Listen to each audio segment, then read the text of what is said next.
ಅಸ್ಸಲಾಮು ಅಲೈಕುಮ್. ಇವತ್ತು ನಾವು ತಲೆ ಮಾಂಸ ತೊಗೊಂಡಿದ್ದೀವಿ. ಇದರಲ್ಲಿ ಗ್ರೇವಿ ಥರ ಮಾಡೋಣ. ಚಪಾತಿ ಮತ್ತು ದೋಸೆ ಮತ್ತು ಅನ್ನದ ಜೊತೆನೂ ತಿನ್ಬೋದು. ಹಾಗೆ ಮಾಡೋಣ. ಅದಕ್ಕೆ ಮೊದಲು ಇದು ಕ್ಲೀನಾಗಿ ತೊಳ್ಕೊಂಡಿದ್ದೀನಿ. ಇವಾಗ ಇದು ಕುಕ್ಕರಿಗೆ ಹಾಕ್ಬಿಟ್ಟು ಈರುಳ್ಳಿ ಹಾಕಿದ್ದೀನಿ. ಈಗ ಸ್ವಲ್ಪ ಅರಿಶಿನ ಹಾಕೋಣ. ಅರ್ಧ ಟೀ ಸ್ಪೂನ್ ಅರಿಶಿನ ಹಾಕೋಣ. ಆಮೇಲೆ ಉಪ್ಪು ಹಾಕೋಣ. ಉಪ್ಪು ಹಾಕಿದ್ಮೇಲೆ ನೀರು ಹಾಕೋಣ. ಈಗ ನೀರು ಹಾಕ್ತಾಯಿದ್ದೀನಿ.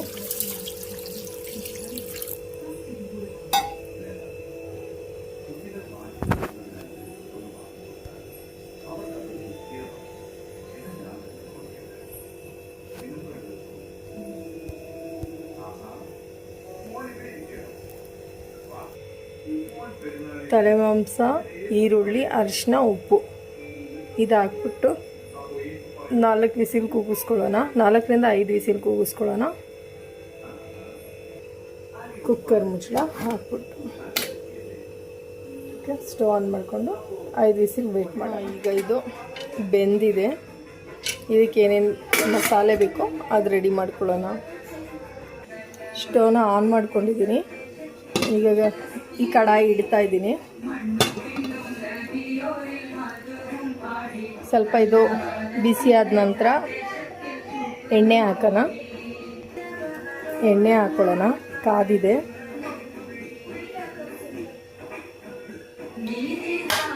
ಸಾಕು. ಈ ಎಣ್ಣೆ ಬಿಸಿ ಆದ ನಂತರ ಈರುಳ್ಳಿ ಹಾಕೊಳ್ಳೋಣ. ಈರುಳ್ಳಿ, ಟೊಮಾಟೊ, ಕರಿಬೇವಿನ ಸೊಪ್ಪು ಮತ್ತು ಮಸಾಲೆ ಪೌಡ್ರಲ್ಲಿ ಅಚ್ಚ ಖಾರದ ಪುಡಿ, ಧನಿಯಾ ಪೌಡ್ರು, ಶುಂಠಿ ಬೆಳ್ಳುಳ್ಳಿ ಪೇಸ್ಟು ಮತ್ತು ಇದು ತಂದೂರಿ ಮಸಾಲ ಸ್ವಲ್ಪ ತೊಗೊಂಡಿದ್ದೀನಿ. ಇದು ಚಾಟ್ ಮಸಾಲ ಸ್ವಲ್ಪ. ಎಣ್ಣೆ ಕಾದಿದೆ. ಈಗ ಅದಕ್ಕೆ ಈರುಳ್ಳಿ ಹಾಕ್ಕೊಳ್ಳೋಣ.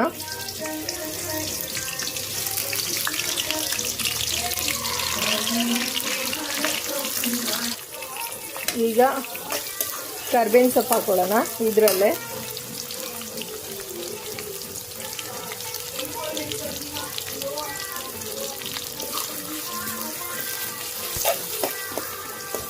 ಚೆನ್ನಾಗಿ ಎಣ್ಣೆ ಕಾದಿದೆ. ಚೆನ್ನಾಗಿ ಫ್ರೈ ಮಾಡ್ಕೊಳ್ಳೋಣ ಇದನ್ನು.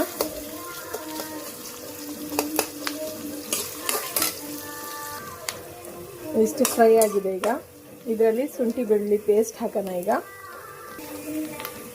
ಶುಂಠಿ ಬೆಳ್ಳುಳ್ಳಿ ಹಾಕಿದ್ದೀನಿ. ಈಗ ಚೆನ್ನಾಗಿದೆ ಫ್ರೈ ಮಾಡ್ಕೊಳ್ಳೋಣ.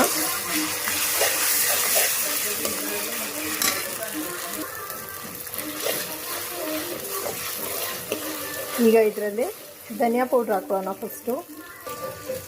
ಫಸ್ಟು ಧನಿಯಾ ಪೌಡ್ರ್ ಹಾಕಿದ್ದೀನಿ.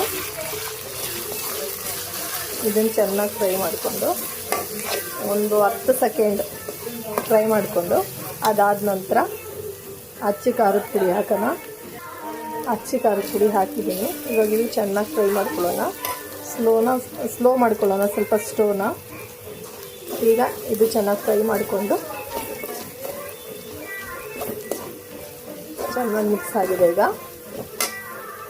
ಈ ಟೈಮಲ್ಲಿ ಇದಕ್ಕೆ ತಂದೂರಿ ಮಸಾಲ ಮತ್ತು ಚಾಟ್ ಮಸಾಲ ಎರಡೂ ಒಂದೇ ಸಲ ಹಾಕ್ಕೊಳ್ಳೋಣ.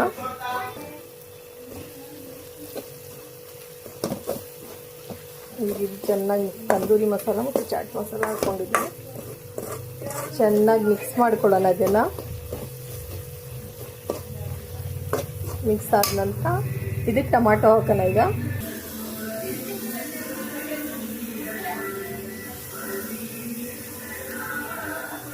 ಟೊಮಾಟೊ ಹಾಕಿದ್ದೀನಿ. ಇದು ಸ್ಟೋವ್ ಸ್ಲೋಲ್ಲಿ ಇಟ್ಕೊಂಡು ಚೆನ್ನಾಗಿ ಮಿಕ್ಸ್ ಮಾಡ್ಕೊಳ್ಳೋಣ. ಮಿಕ್ಸ್ ಮಾಡಿ ಸ್ವಲ್ಪ ಉಪ್ಪು ಹಾಕ್ಕೊಳ್ಳೋಣ. ಅದರಲ್ಲಿ ನಾನು ಬೇಯಿಸೋಕ್ಕೆ ಸ್ವಲ್ಪ ಹಾಕಿದ್ದೆ. ನಿಮ್ಮ ಮಸಾಲೆಗೆ ಎಷ್ಟು ಬೇಕೋ ಅಷ್ಟು ಉಪ್ಪು ಹಾಕ್ಕೊಳ್ಳೋಣ. ಈಗ ಉಪ್ಪು ಹಾಕ್ತಾಯಿದ್ದೀನಿ. ಈಗ ಚೆನ್ನಾಗಿ ಮಿಕ್ಸ್ ಮಾಡಿಬಿಟ್ಟು ಒಂದು 4 ನಿಮಿಷ ಮುಚ್ಚಿಡೋಣ. ಸ್ಲೋ ಫ್ಲೇಮಲ್ಲೇ ಮುಚ್ಚಿಡೋಣ. ಈಗ ಮಿಕ್ಸ್ ಮಾಡ್ಕೊಂಡಿದ್ದೀನಿ. ಟೊಮಾಟೊ ನೀರು ಬಿಡುತ್ತೆ. ಉಪ್ಪು ಹಾಕಿರೋದ್ರಿಂದ ನೀರು ಸ್ವಲ್ಪ ಬಿಡುತ್ತೆ ಟೊಮೆಟೊ. ಈಗ ಇದನ್ನು ಮುಚ್ಚಿ ಒಂದು 4 ನಿಮಿಷ ಚೆನ್ನಾಗಿ ಬೇಯಿಸ್ಕೊಳ್ಳೋಣ. ನೀರು ಹಾಕ್ತೆ ಬೇಯಿಸೋಣ. ಅದು ತಲೆ ಮಾಂಸ ಬೇಯಿಸಿಟ್ಟಿದ್ದೀವಲ್ಲ ಅದರಲ್ಲಿರೋ ನೀರೇ ಇದಕ್ಕೆ ಆ್ಯಡ್ ಮಾಡೋಣ. ಮುಚ್ಚಿದ್ದೀನಿ. ಇದೀಗ ಆಗಿರುತ್ತೆ. ವಾವ್, ಆಗಿದೆ. ಒಂದ್ಸಲ ಚೆನ್ನಾಗಿ ಸ್ಪೂನ್ ತಗೊಂಡು ಮಿಕ್ಸ್ ಮಾಡ್ಕೊಳ್ಳಿ. ಮಿಕ್ಸ್ ಮಾಡಿದ ನಂತರ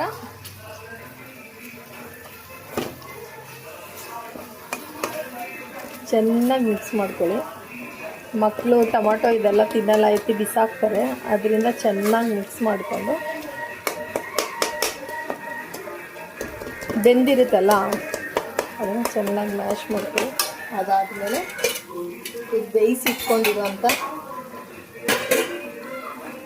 ತಲೆ ಮಾಂಸ ಇದಕ್ಕೆ ಹಾಕಿ ನೀರು ಸಮೇತ ಹಾಕ್ತಾಯಿದ್ದೀನಿ. ಹಾಕಿ ಇದೀಗ ಚೆನ್ನಾಗಿ ಹೈ ಫ್ಲೇಮಲ್ಲಿ ಇಟ್ಕೊಂಡು ಚೆನ್ನಾಗಿ ಮಿಕ್ಸ್ ಮಾಡ್ಕೊಳ್ಳೋಣ.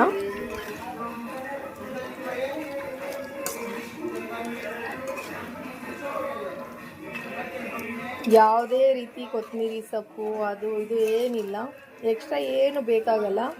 ಯಾಕಂದರೆ ಮನೇಲಿ ಏನೇನು ಐಟಮ್ ಇರುತ್ತೆ ಅದರಿಂದನೇ ಆರಾಮಾಗಿ ಮಾಡ್ಬೋದು. ಇದನ್ನು ಇವಾಗ ಮುಚ್ತೀನಿ. ಒಂದು 5 ನಿಮಿಷ ಚೆನ್ನಾಗಿ ಕುದಿ ಬರಲಿ. 2 ರಿಂದ 3 ನಿಮಿಷ ಆಗಿರಬೇಕು. ಈಗ ನೋಡೋಣ ಹೇಗಿದೆ. ಎಣ್ಣೆ ಬಿಡ್ತಾ ಇದೆ, ಅರ್ಥ ಗ್ರೇವಿ ರೆಡಿಯಾಗಿದೆ ಅಂತ. ಇನ್ನು ಸ್ವಲ್ಪ ಇರೋ ನೀರೆಲ್ಲ ಸ್ವಲ್ಪ ಡ್ರೈ ಆಗಲಿ.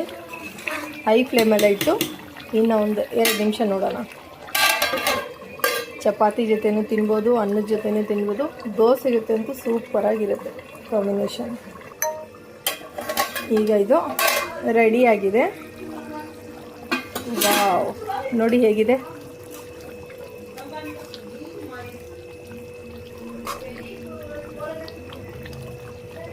ಈಗ ಇದು ಸರ್ವ್ ಮಾಡೋಕ್ಕೆ ರೆಡಿ ಇದೆ.